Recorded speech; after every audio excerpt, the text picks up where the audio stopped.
What is the sound of the letter H, H, in Italian?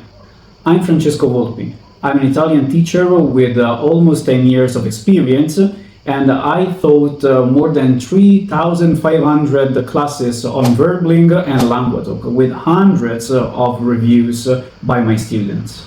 And today, let's see the sound of the letter H. Basically, in Italian, the H doesn't have any sound if it's a beginning of a word. For example, hotel, we say hotel, like the H doesn't exist. So usually we find it in foreign words.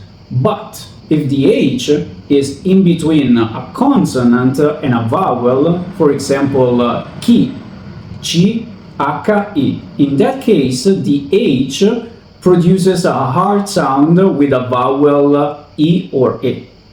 If you have any questions about this topic, or if you have any idea for another videos regarding grammar, write in the comment or send me a message.